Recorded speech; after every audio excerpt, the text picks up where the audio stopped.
Welcome to Fight News Now Extra. It's John Pollock with you, and we are closing out the week with all of the latest news in the industry, with Robin Black joining me to break all of it down.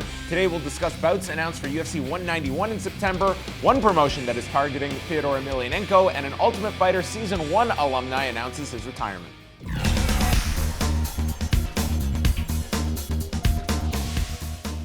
UFC featherweight champion Jose Aldo held a press conference in Brazil alongside Andre Pederneiras. They stated that Aldo is about 2 weeks away from returning to train and anxiously looking forward to preparing for a fight with Conor McGregor.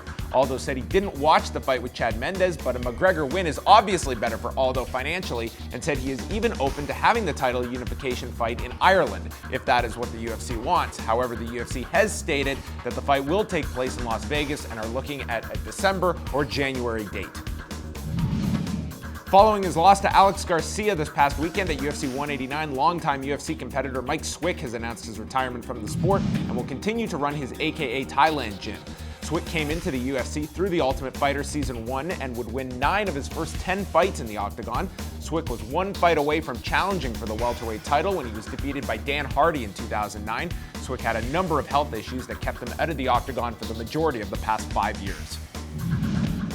You can throw World Series of Fighting into the list of promotions that are interested in going after Fyodor Emelianenko. Following his announcement that he is training for a return, World Series of Fighting Executive Vice President Ali Abdelaziz told MMAfighting.com that they can afford him, and perhaps NBC would be interested in broadcasting one of his fights. Their next card is set for August 1st on the NBC Sports Network and will go head-to-head with UFC 190.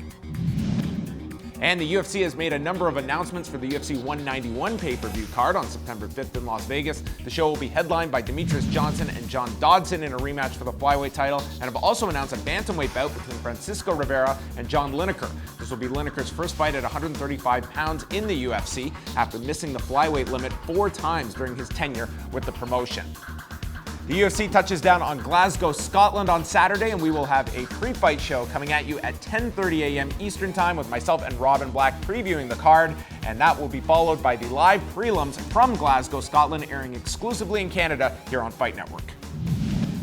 I am here with Robin Black. We're going into the weekend where the UFC will be touching down on Glasgow, Scotland for their very first card. We'll get into that in a couple of minutes, but Jose Aldo is at least very vocal now about the fact that he's ready to get back to training in about 2 weeks, and he's even open to going to Ireland to fight Conor McGregor. Probably not going to happen. It will probably be in a mutual territory in Las Vegas. But, I mean, as you look at all of the interest that went into the Chad Mendes fight, and I would say even more coming out of it, where are you kind of pegging this particular fight? The UFC is believing this could be the biggest fight we've ever promoted. I think that it's a realistic possibility depending on which metrics you're looking at. Yeah, you know them wolf tickets that Nick Diaz used to talk about? This one isn't wolf tickets, and the last time they told you got to make sure you watch this Conor McGregor guy. It's going to be a big deal.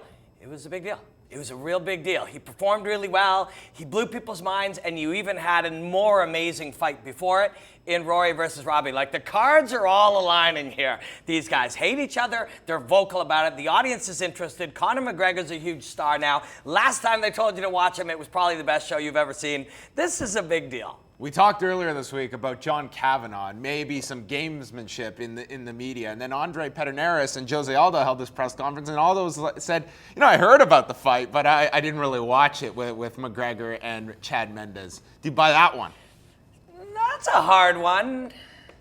Maybe. It might not be a bad idea to not watch it. Might not be a bad idea to not get yourself really involved in anything Conor McGregor's doing.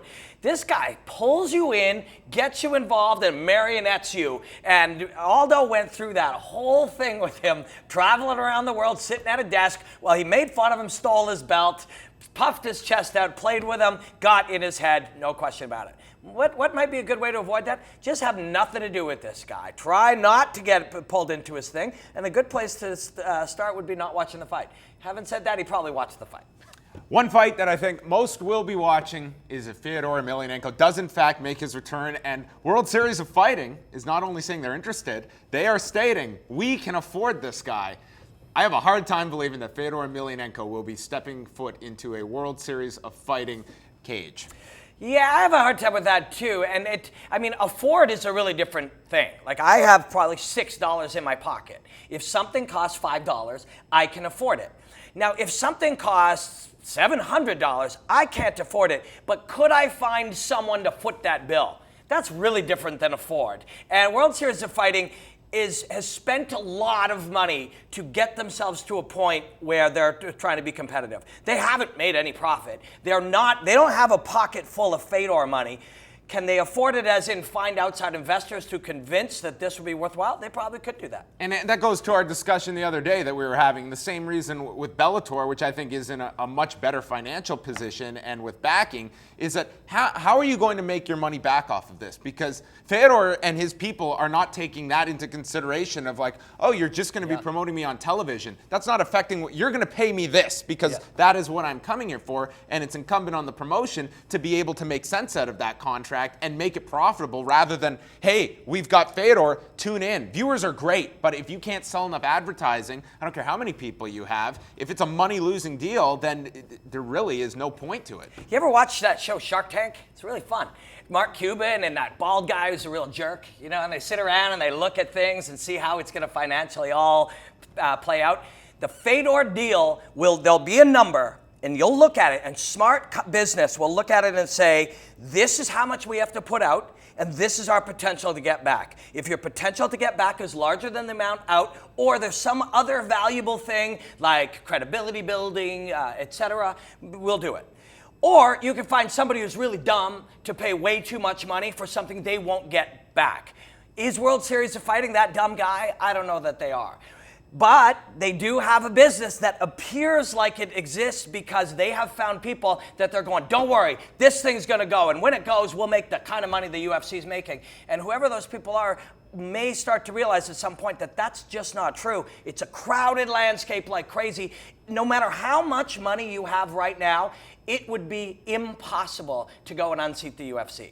Bellator has Viacom money and Viacom power. They will definitely take their share. But a third one can't do it. So spending crazy money on Fedor, whoever the investors are that might actually have that money for World Series of Fighting, they'd have to be crazy. Do you suspect some wild card offer from a KSW, a one championship that is just looking for, hey, this might be a money loser, but we bring Fedor in, and we're going to get all these eyeballs on our product, and yes, we're not going to make this money back. However, on the long term, we're going to introduce this product to more people because these promotions are doing well overseas, but I don't think a whole lot of people in North America are necessarily familiar with them. That's at least a strategy that, hey, we're going to lose here, but in the long term, hopefully we create a lot more fans out of it. That's a really good idea, and they are the wild card, but they're also successful, like you said, both KSW and One Championships. We are very insular. We live in a world where we see NBC and we see, television, all the things that we see. But outside, if you looked at a map and there's North America,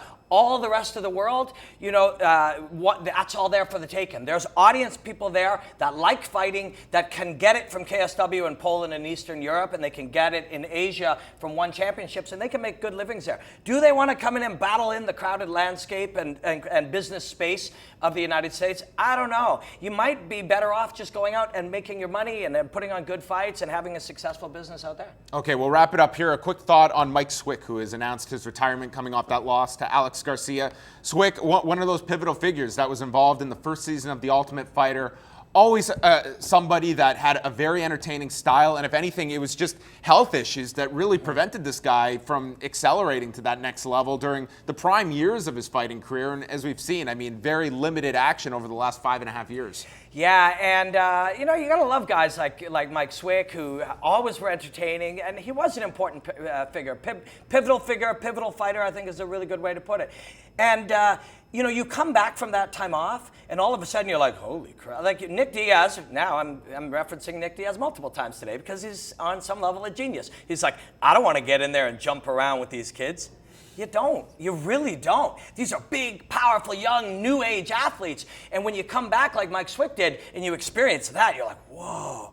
Well, so retirement is the smart move for a guy who has a good gym and a good life. He can look and go, okay, is it possible that Mike Swick could beat some of these young guys? It's certainly possible. If you dedicate everything and you're like, I'm going to do it, On the other hand, that's a whole lot of work for not a ton of return later in your life when you've got a great life. Congratulations on a great career, Mike Swick, and enjoy retirement, man. Good for you. All right, I know we said we were going to talk about Michael Bisping and Thales Leites, but that gives you all the more reason to tune in Saturday morning, 10:30 a.m. Eastern Time, because the two of us will be previewing that whole card from Scotland. So join us then, including the live prelims, which will be airing Saturday morning at 11 a.m. Eastern Time. For Robin, I'm John, and we'll speak with you Saturday morning.